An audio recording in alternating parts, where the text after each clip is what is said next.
Galaw-gaw, kay harot-harot tingnan maliksi, di mapigil ang gaslaw. Galaw-gaw, ang lahat ginagalaw, napakaharot at pakialam. Galaw-gaw, kung tawagin siya'y ganyan kang karot. Dito muna tayo sa direct sa ating mga sundalo ng federalismo. At sa bigyan mo kami ng update. Kamusta na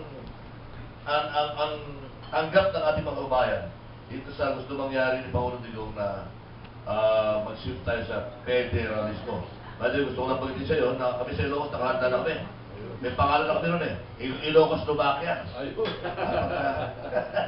Pagka magkakahati tayo eh. Meron na kami nun. Dr. Sampaser. Bago ko listahan, magsimula sa federalismo, ay gusto ko lang i-comment na yung pag-aalis o impeachment of a president is not anything new. It may be new in the Philippines, but in the United States, nangyari na yan panahon ni Nixon. Na bago patalsigin si Nixon, tinanggal muna niya o na-impeach si Vice President Spiro Agnew. Sa federalismo, I'd like to start with yung spelling ng federalismo.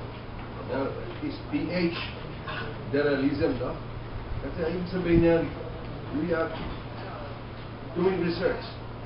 We are trying hard to make this an indigenous or locally original, no? Of course, the concept of federalism is not anything new. That is really Professor Ding na nagsimula sa mga Grego, di ba?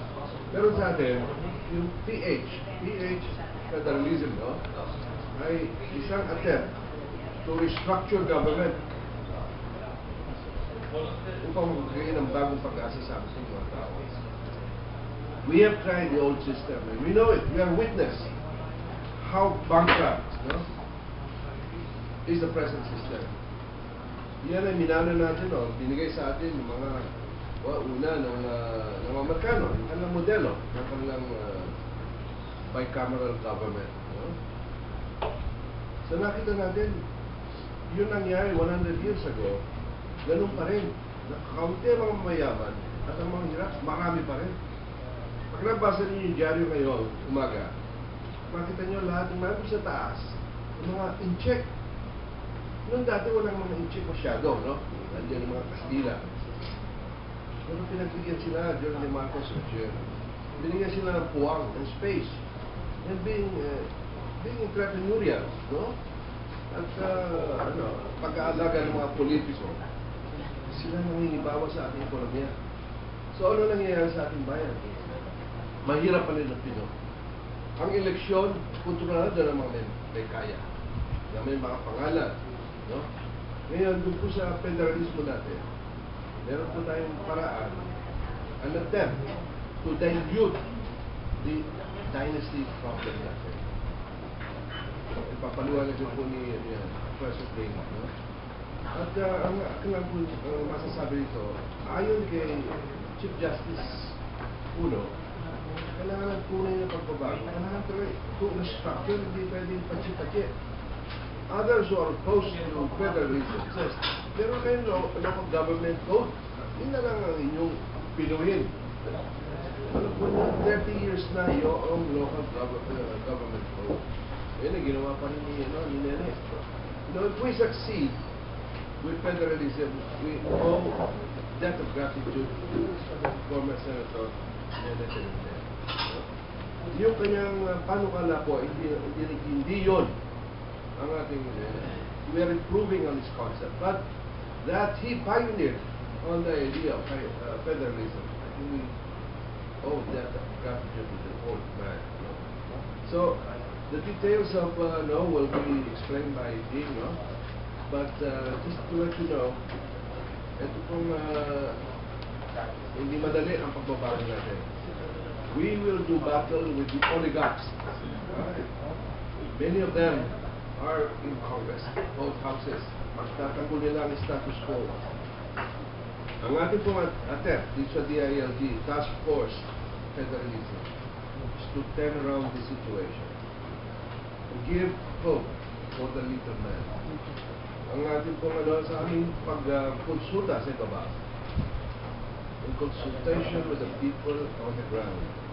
Ang sentimiento nila ay ongoing, constitutional convention.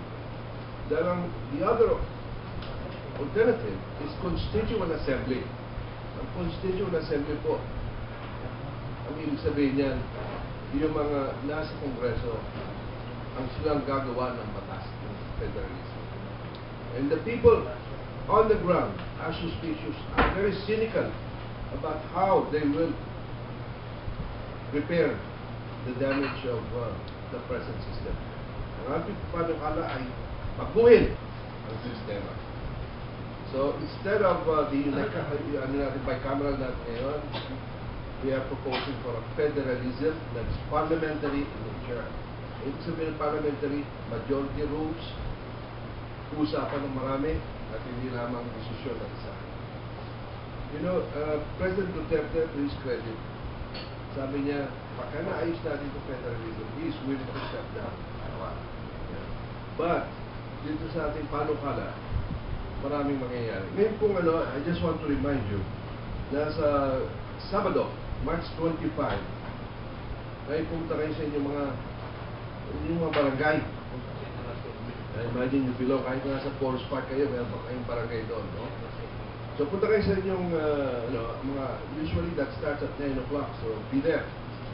And with the little that you know about federalism, sufficient na yan para 10 minutes talk about federalism, the value of change, changing the system. Pag-usapan nyo. We are calling on all Filipinos to assemble. Punta sa inyong barangay, March 25, this is Saturday. Doon, kung may magtatanong sa federalismo, sagutin ninyo. Kung wala, be the first to say, federalismo, ora mismo. Federalismo, ora mismo. Ding, nagtatagal mo yan sabi ni Dr. Nagpapaloy. Nag-usap kami ni Ding na siguro one of these days, tayo lang sa media naman, tayo mga sa media, gawa tayo ng forum on federalism lang. Kasi marami sa atin sa broadcast na hindi na naintindihan ang nitty-gritty nitong na ito. Eh, sinasabi ni Ding 3 taon daw nila pinag-aralan nito. Di ba? Alam mo na kayo, itong federalismo, simple lang naman ito para hindi komplikado. Ang sistema natin ngayon yung tinatawag na unitary. Pagka unitary, ang ibig sabihin niyan, ang gobyerno, kontrolado ng national government, yung nasa itaas. So, national government natin is yung Malacanang, yung Kongreso, saka yung Korte Suprema. Yan ang national government natin, yung mga departamento. So, kung kontrolado, ibig sabihin, walang nangyayari sa lalawigan, sa mga region, na walang basbas sa itaas. Magpapatayo ka lang ng isang basketball court sa, lagay natin, tawi-tawi. Bago magawa yung basketball court na yan, ang prosesong dadaanan, pupunta sa district engineer, pupunta sa regional director, aakyat sa isang bureau director sa DPWH, assistant secretary, undersecretary, secretary, ipopropose yung budget sa DBM, isasubmit sa Kongreso, aabutin ng 6 na buwan, 1 taon bago aprubahan ng Kongreso, naaprubahan, ibababa yung pondo, bago maibaba, 1, 2 taon ulit. Yun ang sistema natin ngayon, sentralisado.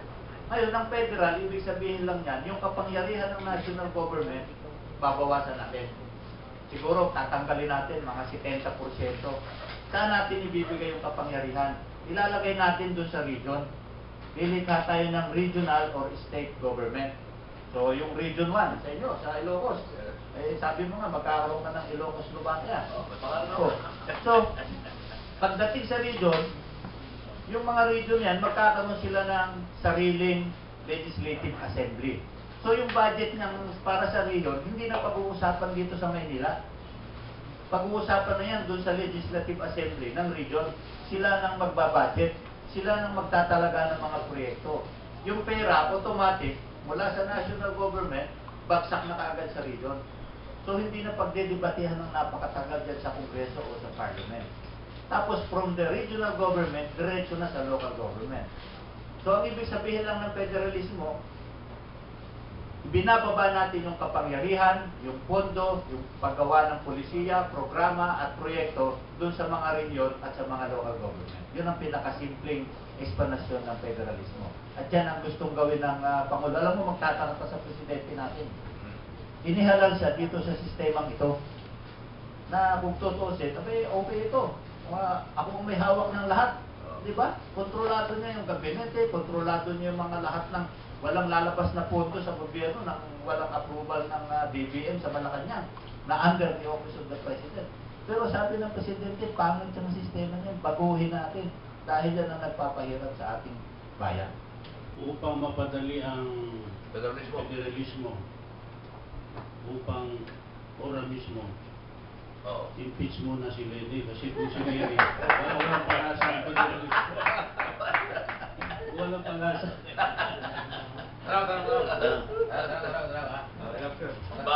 Bago ang federalismo, imbis muna si Lenny.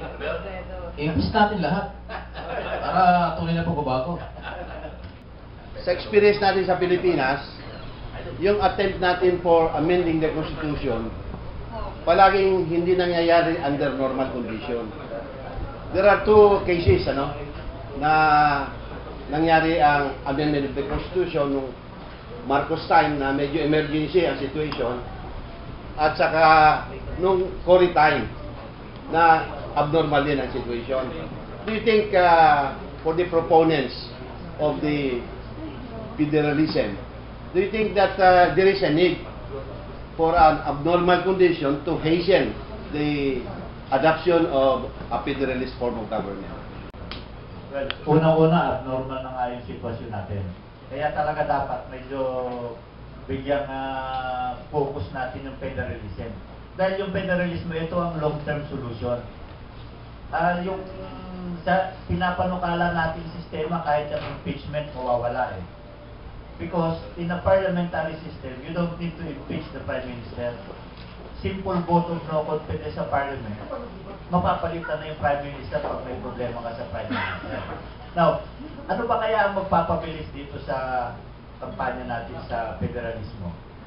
Unang-una, mas maganda, nabanggit na kanina ni Doc Sampang, ang isang madali sana ng Kongreso ay yung pagdidesisyon, saka sa pangpanig na rin ng Pangulo, pagdidesisyon kung Constituent Assembly ba o CONCON ang pagbabago ng saligang batas. Pagka Constituent Assembly, diyan tayo may maraming problema. At tulad nga niyan, kung merong usapin ng impeachment, paano upuan ng Kongreso yung pagbabago ng saligang batas? Kaya sana, mauna, ang gawin muna ng Kongreso, magpasa muna ng isang batas para lumikha ng CONCON, para kahit na anong mangyari, kahit lahat ng opisyal, i-impeach, tuloy-tuloy ang trabaho ng CONCON, in 1 year, matatapos yung Constitution. Pagdating ng May 2019, isasabay natin yung ratification ng amendments. Pagdating ng pagka-ratify niyan, yung second half ng termino ni President Duterte, magkakaroon na tayo ng transition. So mapapabilis natin yung proseso. Hindi naman natin bibiglayin talaga yan kasi may proseso kung paano bubuuin. Pero ang importante, by May 2019, may tayo natin yung pundasyon para sa unti-unti magiging federal yung ating sistema. Marami kasing naniniwala na under normal condition, mahaba ang proseso.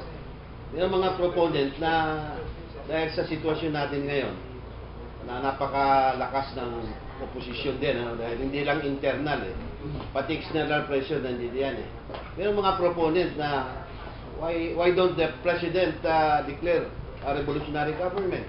Wala ba kayong ganyang iniisip para mapabilis natin? Medyo may mga condition kasi para sa pagtatatag ng isang revolutionary government.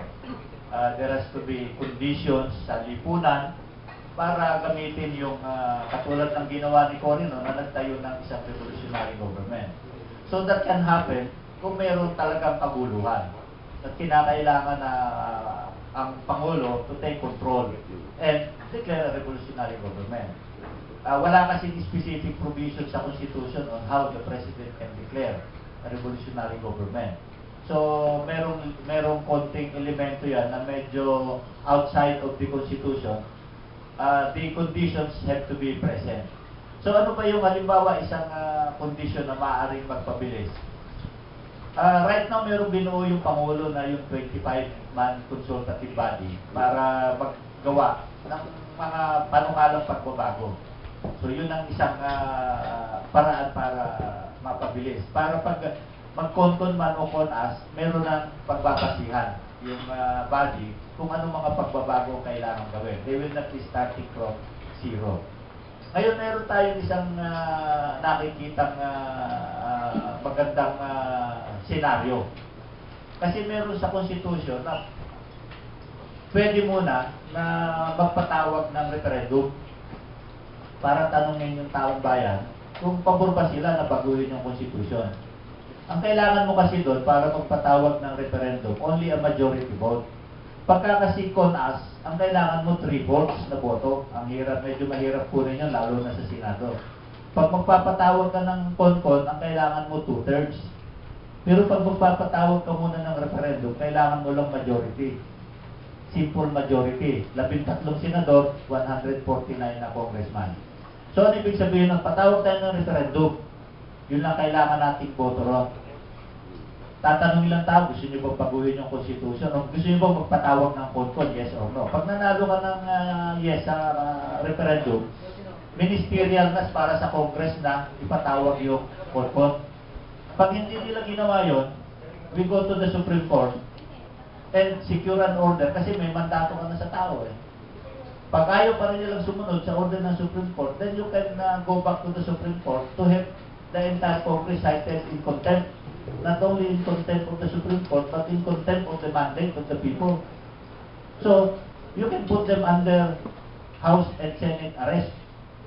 O doon na sila, hanggat hindi nila pinapasa yung batas para lumika ng con-con, hindi sila pwedeng lumabas ng session hall. Pwedeng mangyari yung ganun senaryo kung ang gagawin natin, magpatawag lang muna tayo ng isang referendum para tanungin yung tao kung gusto o ayaw nila magkaroon ng con-con. Gusto ko ulit balikan yung ano pagkakasi na nangyari yung impeachment. Wala nang time sa federal dito sa federal system. Wala nang oras. Kasi yung impeachment hindi naman kaya ng overnight yan. Pag ginawa mong overnight yan, magkakagulo Pilipinas kasi minadali. So mahabang proseso yan. Okay, pagkakakitaan pa nga yan eh. Maraming nag-aabang sa bulsa ng Malacanang dyan. Anyway, dito, ito sakripisyo pero maiipit yan, definitely. Maiipit yan. Ganito, doon sa federal, maraming ano dyan eh, maraming issue dyan eh. Merong German federal, merong US federal. Sa tingin ba ninyo, ano bang klaseng federal ang bagay sa mga makukulit na Pilipino? Well, tulad ng nabanggit kanina ni Dr. Rick, ang spelling natin ng federal ay hindi FE, PH. Okay. Kasi ang binubuo nating konsepto ay sana ay uniquely Filipino. Tinitingnan natin yung ibang sistema sa ibang bansa para lang pag-aralan. Pero hindi para i-adapt na, yun na rin tayo. Kasi iba ang kultura natin, diba? So, iba ugali natin. Iba din yung, alam mo, napaka-diverse natin eh. Mahigit 100 na lingwahe, diba? Mga ethnic groups natin, may Kapampangan, Waray, napakarami, etc. Meron tayong, kulang-kulang 100 na mga IPs. So, 7,100 islands. Merong bang bansa sa mundo na 7,000 islands? Wala eh. So, yung kanyang geography, kultura, tradisyon, ugali ng Pilipino, kailangan kung ano mang bubuuin natin na sistema ay aakma. Eh, yung sistema nga natin ngayon, eh, pinagdikdikan lang naman ito sa atin ng Amerika na kailangan presidential kayo. 2 ang kongreso nyo, may Senado, may House. O, pero hindi nila tayo ginawa federal. Bakit? Kasi mahirapan silang kontrolin tayo kung federal tayo nung araw.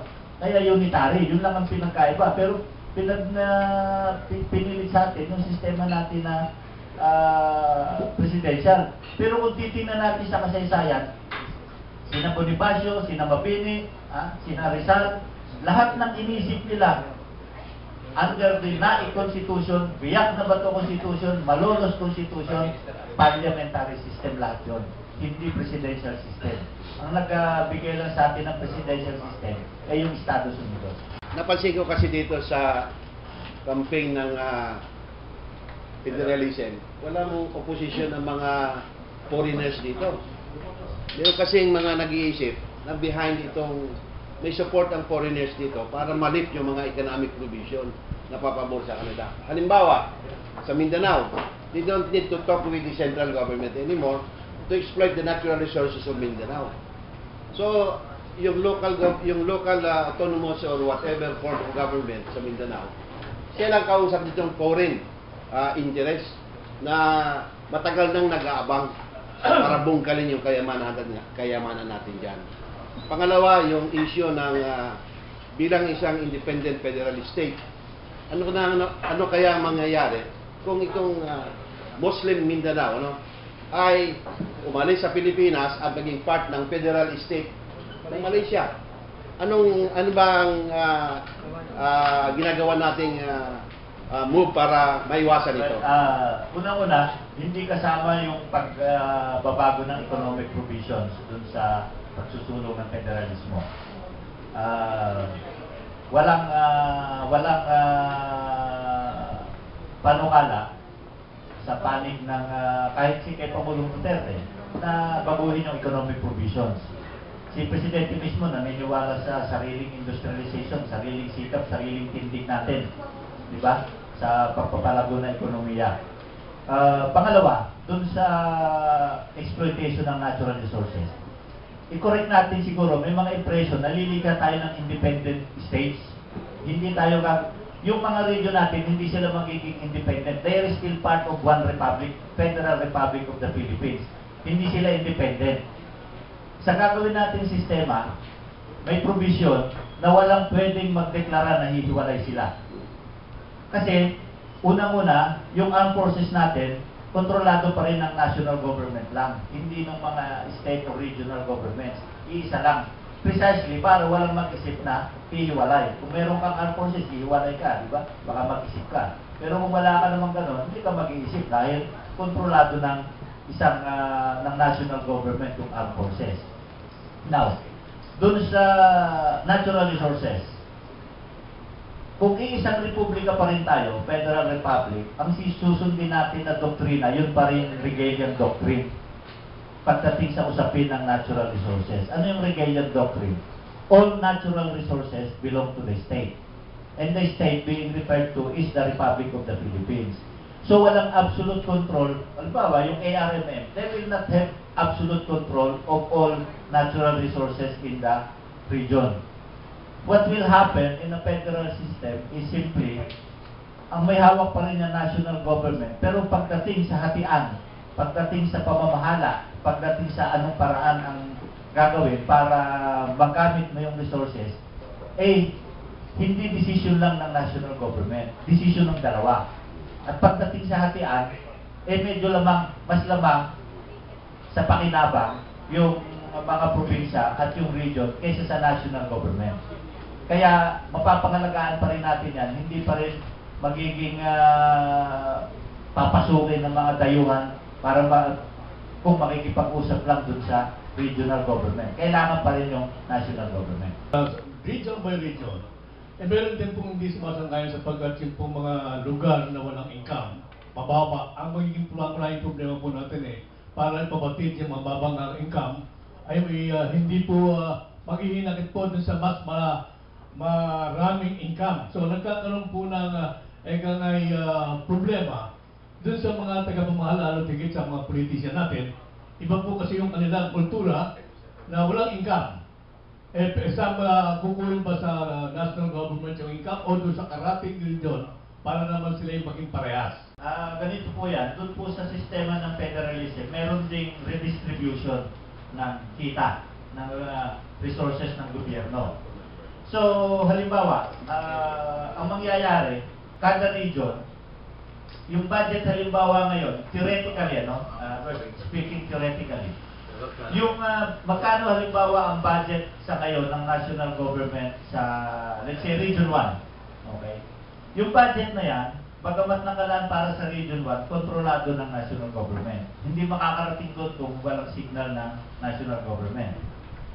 Pagka nag-federal, unang-unang ibig sabihin yan, yung resources na halimbawa na nakalaan ngayon, imbis na hawakan ng national government, nandun na yan. Ililipat na kaagad sa kanila. So meron na silang panimulang puhunan, ika nga, may kita na. Kasi meron silang sarili, yung budget nila ngayon, sila na magpapatakbo eh. Pangalawa, paano yung mga maliliit na region na medyo kokonti ang kabahagi? So yun doon tayo magkakaroon ng konting pagbabalanse ng sharing. Pangalawa, susundin natin yung panukala ni Senator Pimentel, si Nene, na magtatayo tayo ng isang equalization fund. Ano yung equalization fund? Una, pupunduhan muna yan ng national government, may seed money. Tapos para lumaki yan, kada taon, merong dagdag. At tapos yung mga mayayaman na region, meron silang contribution. Anong gagawin sa equalization fund? Yung mahihirap na region, probinsya, kailangan mo ng dagdag na pondo, bigyan ka namin ng pondo rito. Yun ang pantulong natin dun sa mga region na sa ngayon ay kulang pa sa kakayahan. Saka hindi naman natin ito bibigyan, sabi ko nga maaaring yung mga malakas na region, mauna. Yung mga medyo mahina, sige, palakasin muna namin kayo. Meron muna tayong capacity building sa loob ng 3, 4, 5 taon para pagdating ng panahon, kaya na nilang tumayo sa sarili nila pa. Ano ang assurance dito sa bagong sistema ito kung yan ang kailangan natin na hindi naman mamayagpag yung clan, yung isang pamilya from barangay to governor. Dynasty. Kaya ang dynasty niya, yan yung salot ng demokrasya at pera ng bayan eh. Napapatayan pa kahit magkakamag-anak para mapwesto. Ngayon, pag federal na, nasa kanila yung power, police power, lahat ng korupsyon nasa kanila. Anong assurance na hindi mangyayari? Una-una, may paraan tayo para mabuwag yung mga dynasty. Sabi ko nga, sana mabago yung spelling. Ano? Di ba, dynasty? Sana maging na sila. Joke lang. Hindi nga, tok nga. Double barrel. Pero ganito, no? Kasi yun nga yung isang pangamba ng marami na baka lalong mamayagpag yung mga dynasty. Una yung mga dynasty natin, kung titingnan natin sa struktura natin, ang kontrolado nila mga lalawigan. Di ba? Kasi madaling kontrolin yung mas maliit na lugar eh. Pero kung gagawin mo na region, medyo mas mahirap-hirap na kasi marami na kayong lalawigan at syudad na magkakasama. So mahirap mamayagpag yung isang dynasty in that area. Pangalawa, kung sa ating panukala, during the transition period na 3 taon, sa ilalagay natin sa transitory provisions, merong mandato na sa loob ng 3 taon na yan, gagawin yung mga reforma unang-una sa electoral system. So pwedeng isama na natin sa ngayon, yung sa Constitution, yung definition ng dynasty, ano yung limits, ano yung ipagbabawal. Para hindi na gagawin ng Kongreso yung batas. Ayun ang problema natin walang batas Pangalawa, ang sistema na pinapanukala natin ay party system. Hindi yung ang namamayagpag ay individual candidate na papogian, pagandahan lalaki, paramihan ng pera. Ang itataguyod natin, institutional party mechanism. Walang lipatan ng partido. Pag lumipat ka ng partido, disqualified ka for the next 10, 15, 20 years. Hindi ka pwedeng humawak ng kahit anong pwesto. Yun ang ipapalagay natin. Imamandato natin yan na sa loob ng 3 taon, ipasa ng Kongreso yung batas na yan. Pangatlo, dun sa ating campaign financing. Bakit namamayagpag yung mga dynasty? Unang-una, sila may puhunan, may pera. Sila yung may access sa mga negosyante na malalaking magbigay ng kontribusyon sa kampanya. Pangatlo, meron sa kanila, merong access dun sa pera ni Lord. Hindi si Lord sa taas, si Drug Lord, si Crime Lord, si Wedding Lord. May access sila doon. So anong gagawin natin? Ang panukala natin, magtayo tayo ng isang National Election Fund. Ang yan, uumpisahan, maglagay muna yung gobyerno ng seed money. National Election Campaign Fund. Tapos, kung ang isang negosyante gusto mo mag-contribute, magko-contribute, gusto niya magkandidato si Mike Abe sa partido niya, gusto niya mag-contribute kay Mike Abe ng pera. Ang rule na gagawin natin, pwede ka lang mag-contribute kay Mike Abe nang hindi lalagpas sa 10% ng i-contribute mo doon sa National Election Fund. So kung gusto mo mag-contribute ng 10 million kay Mike, kailangan mag-contribute ka ng 100 million sa National Election Fund kung negosyante ka. Bakit? 10% nung nung 100 million, 10 million di ba? So, bakit natin nilikhain yung election fund? Lahat ng kandidato ngayon, doon kukunin ang pondo para sa kampanya nila. Hindi ka pondo sa'yo, kundi taong bayan. Dahil yung pera na yon, even ordinary citizens pwede mag-contribute. Gusto mag-contribute ng 1,000? Doon sa ibinayad mong buwis sa BIR, kung nagbayad ka ng 3,000, inilipat ng BIR yung 1,000, ilalagay sa election fund. Kung gusto mong mag-contribute, pag nagbayad ka ng ITR, tanongin, gusto mong mag-contribute? Yes, magkano? 100. Yung binayad mong tax, tatanggalin ng BIR yung halaga doon, ililipat doon sa election fund. So magiging patas ngayon ng labanan. Kahit ordinaryong kandidato, magkakaroon siya ng puhunan, pwede ka nang lumaban ng sabayan doon sa mga political dynasty. Yung DILG box is favor sa CONCON or CONAC? Right now, ang sinusulong ng DILG ay yung CONCON. Mas pinapaboran kasi yan ang naging resulta ng pag-iikot nationwide sa mga consultation, sa mga forum na ginawa.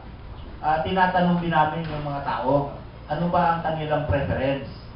At lumilitaw doon, ang mas during the open forum, sa mga forum na ginagawa natin, pag nagtatanong na sila, mas pabor yung mga tao na gawin na ang pagbabago sa pamamagitan ng isang CONCON. So kung papakinggan natin yung boses ng tao, yun sana ang gusto ring sundan ng DILG, yung boses ng tao na CONCON. Sir, kaya possibly ma-implement yung CONCON? Ganito yung iniisip nating timeline, para kasi ma-implement yan, kung ang magpapatawag ng CONCON ay yung Kongreso, kailangan magpasa yung Kongreso ng isang resolusyon. Ang kailangan mo 2/3 vote. So ang ngayon, nakikipag-usap tayo sa mga congressman para magkaroon sana ng resolution. Actually, marami ng resolusyon na nagpapatawag ng CONCON. Nauna pa ngang i-file sa Congress yung mga resolutions calling for CONCON kaysa yung Constituent Assembly. Kasi during the campaign, and even after he took his oath of office, si President, ang stand niya, CONCON. Nabago lang during the election ng sino ba magiging Speaker at sino magiging Senate President. Doon nagkaroon ng pagbabago na naging Constituent Assembly.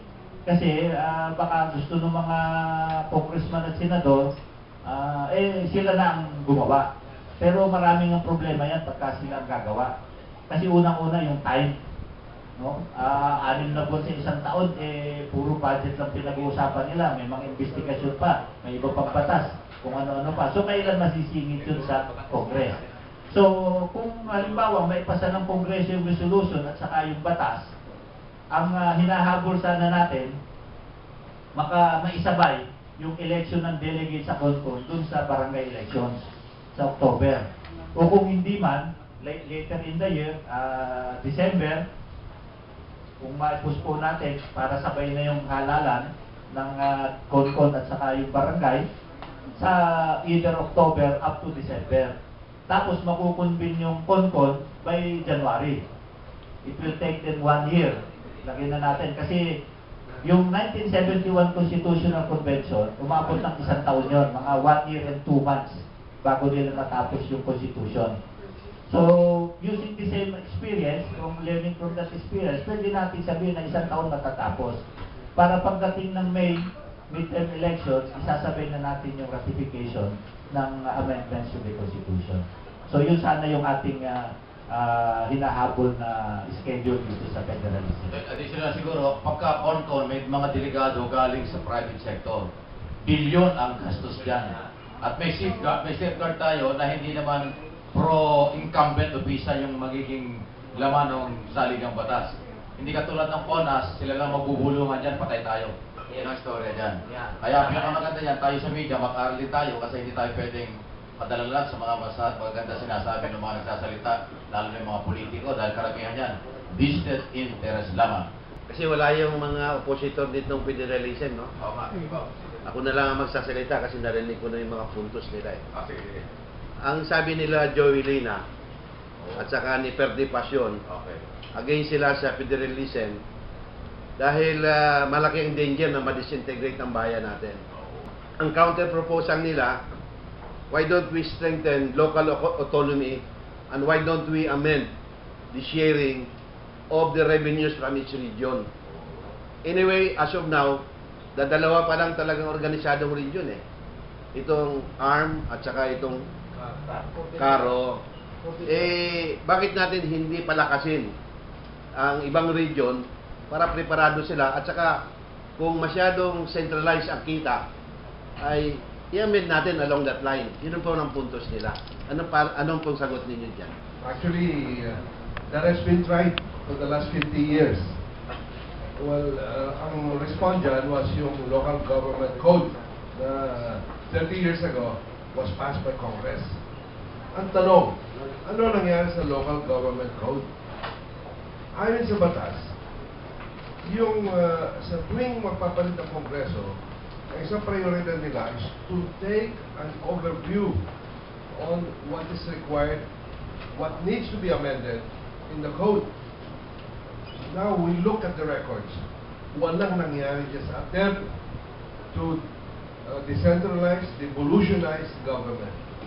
Kaya yung sa paggawa ng bahay, ang sabi nila mas madaling gumawa ng bahay kung you tear down the old structure and put up a new one. Okay? So yun ang contention natin dyan, na bulok ang sistema. Ang kailangan ditong remedyo ay talagang total restructuring of government.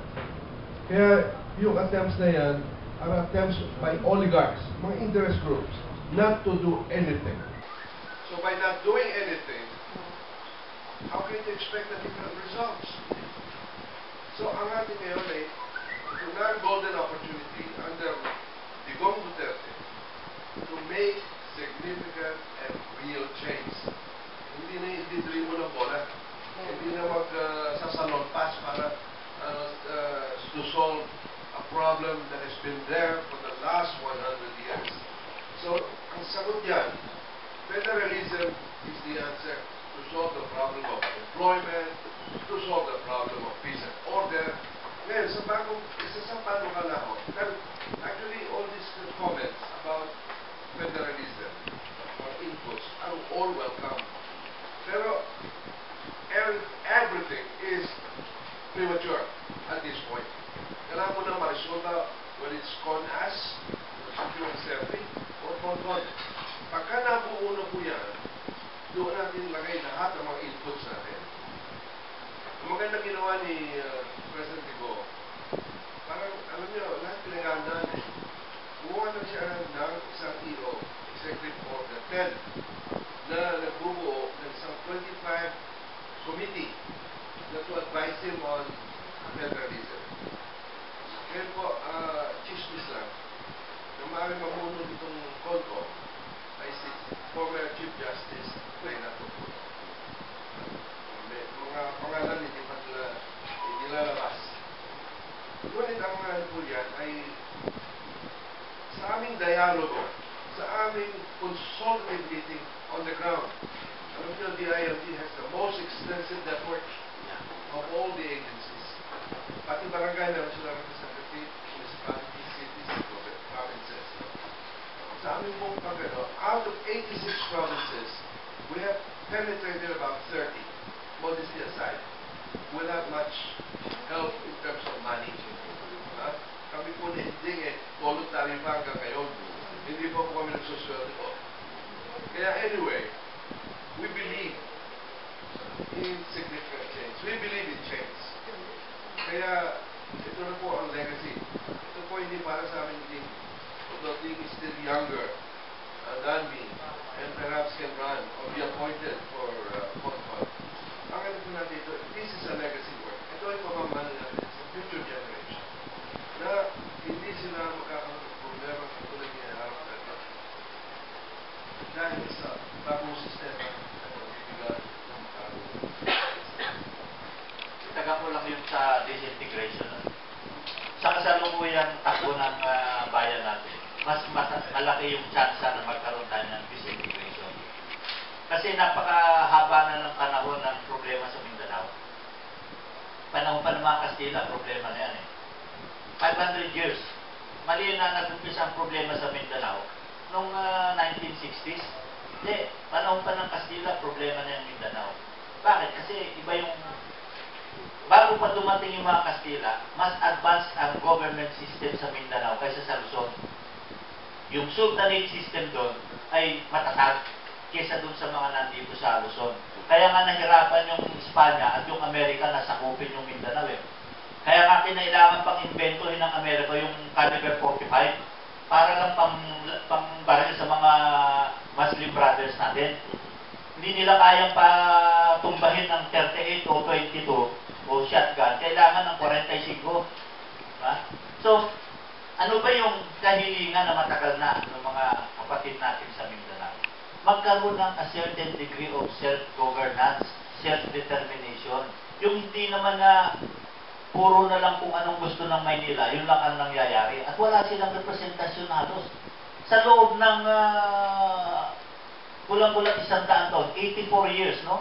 More or less, simula kay Quezon, 15 pangulo, 11 galing sa Luzon, 3 galing sa Visayas.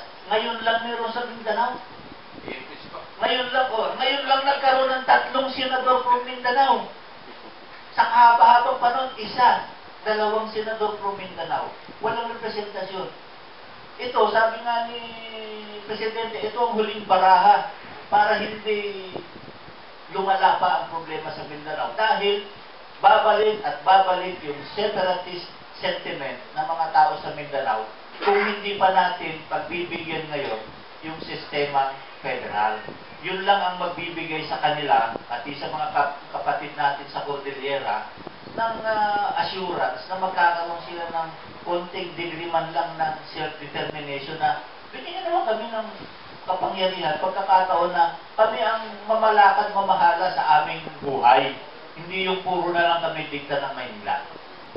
Na katanungan na ipaparating ko sa inyo, halos nasagot niyo na lahat, galing sa mga nag-uupos.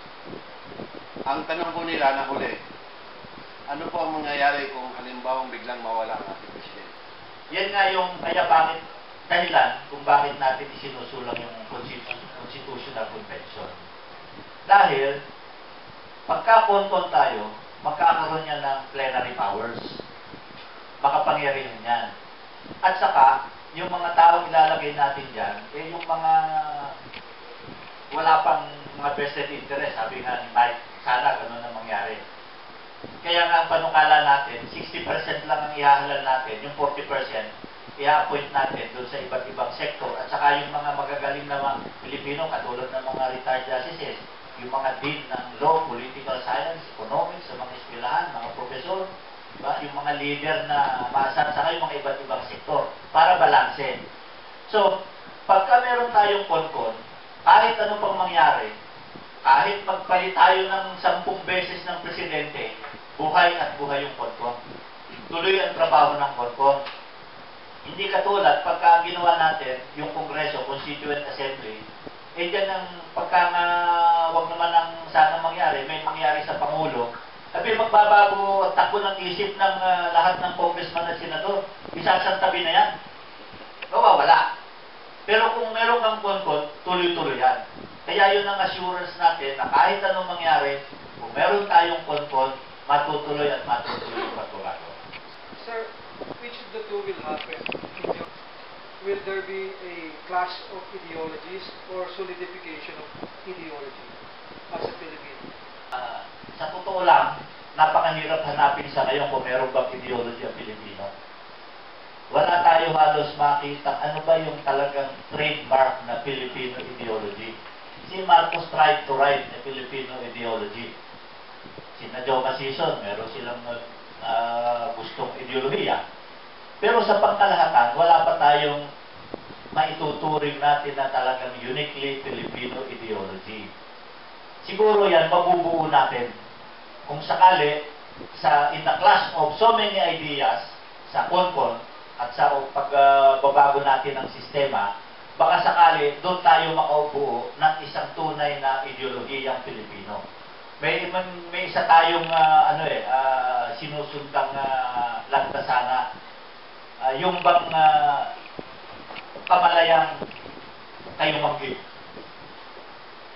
the Filipino ideology that is based on Filipinos being Malay, brown race.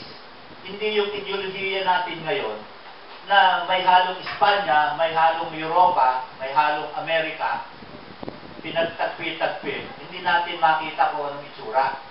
Pero balikan natin yung ating lahi bilang lahing Kayumanggi at mula doon, doon tayo makabuo ng isang ideolohiya na para sa Pilipino at talagang tatak Pilipino. Actually, meron isang propose ng isang ideolohiya ng Filipinism. At yan ay si Dilo Tayag. Ngayon, ubis mo na. Dilo Tayag came out with this concept of Filipinism. In fact, it was endorsed by President Marcos at the time. Marami namin siyang converts, meron na siyang grupo with whom I am discussing by the order of Secretary Suero. Kasi our attempt is to group together all the divergent ideas, well, not only on federalism, but any ideology that can enrich our move towards uniting our people under one ideology. Filipinism is something that we are yet defining. Hindi-define pa natin yan. It's still evolving. We're still a young nation after all. Pero itong attempt natin, ang federalism naman is spelled with PH. I think dumating ang late, ano? Noong una, napag-discuss na yan ni Professor Ding, no? Generoso. Na yung PH stands for indigenizing, no? Making a Filipino brand out of several models na aming pinag-aralan. So, itong ating federalism is unique in that sense. No? We are combining the best of all the models that we have studied. Ang isang ingredient ng federalism natin is parliamentary. Dahil sa parliamentary, yung clash of ideas would always be welcome. And things would be decided simply by a simple majority, 50% plus 1. Kaya siguro, ang movement natin forward will be a lot faster of a minority. Hindi tayo yung mate-technical for reasons na hindi natin mabuo yung majority rule, no? Yun ang kulang sa ating demokrasya ngayon. Lahat ng mga nakarang mga presidente, with exception to Duterte, are all minorities. Kaya, hopefully, federalism would remedy that situation. Magkakantay, finally, a majority government. Kami naman po, dito sa Liga ng mga Broadcasters sa Pilipinas, sa pangalan po ni Lakay, ang aming Pangulo. Kami naman po, tatanong lang lahat ng issue po rito, tinatalakay at siyempre, trabaho lang namin yan. Importante malaman ng tao kung anong nangyari. Sa broadcast, malawak ang aamot niyan. Sa internet, may worldwide namin ang pinag-usapan. Kaya, well, para sa lahat, ang importante ay para sa bayan, para sa majority ng Pilipino ang nangyari. Hindi pwede sa interes ng ilan lang dahil tayo rin ang magsasabi. Ako po si Mami Yet Robles, ang mami at babaeng lagalag. At ito ang aking balita, news, para sa kaalaman ng buong Pilipinas at buong mundo, North, East, West, South. Hanggang sa muli! At pakialam, galaw-gaw, kung tawagin siya'y ganyan, kang karot, na trumpong tumatarang, galaw-gaw, nakalilitong